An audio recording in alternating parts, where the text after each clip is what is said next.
In the fall of 2021, Netflix executives were staring at a number they had never seen before. 111 million households had watched a South Korean survival thriller with subtitles in its first 28 days. No show in Netflix history had done that. Not Stranger Things, not The Crown, not any Marvel or Disney franchise. A foreign language show that the content team had greenlit with low expectations had just become the most watched series the platform had ever produced. The show was Squid Game, and what happened inside Netflix in the weeks that followed changed the entire global entertainment industry. Because Netflix didn't just celebrate, it asked a question most media companies still haven't figured out. If a Korean show can beat every English language show we have ever made, what does that mean for how we build this company? The answer to that question is worth $2.5 billion. Before Squid Game, Netflix was in a difficult position. For years, it had competed by licensing Hollywood content: Friends, The Office, Disney films. Then, every major studio looked at what Netflix had built and decided they wanted their own version of it. Disney launched Disney+.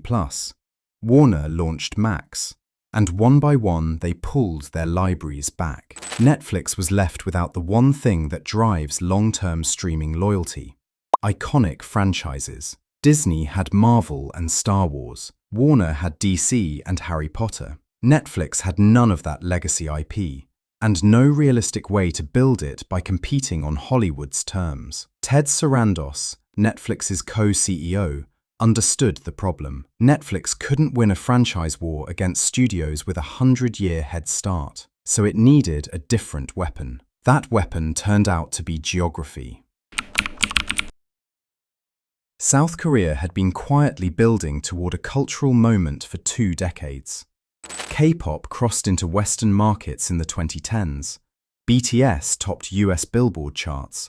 Blackpink headlined Coachella, proving that language was no longer a barrier for non-English content to build massive Western audiences. Then, in 2019, Parasite won Best Picture at the Oscars, the first non-English film in the award's 92-year history to do so. Netflix was paying attention. They had already been investing modestly in Korean content, but Squid Game made the scale of the opportunity undeniable. 111 million households, an estimated $891 million in value generated for the platform from a show that cost $21 million to produce. That return was almost incomprehensible. The conclusion was unavoidable. Korean storytelling wasn't a niche interest.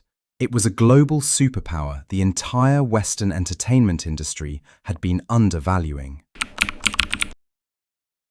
Netflix's response was not cautious. It committed $2.5 billion to Korean content through 2025, not to license finished shows, but to fund original Korean productions from the ground up, partnering with Korean studios and creators to build content designed to travel globally from day one. The results came fast. The glory reached the global top 10 in 91 countries. Physical 100 top charts in 59 countries. All of Us Are Dead pulled 124 million hours of viewing in its first week. Each success deepened Netflix's production relationships in Korea, giving it first access to the next major project before any competitor could see it coming. Netflix wasn't just buying shows, it was building a pipeline and locking in the creative relationships that feed it. The real question is why Korean content travels so well to audiences who share almost no cultural overlap with South Korea. The answer comes down to 2 things. First, genre. Korean writers fuse genres in ways Hollywood rarely risks. A survival show becomes social commentary, a romance becomes a thriller, a zombie series becomes a family drama.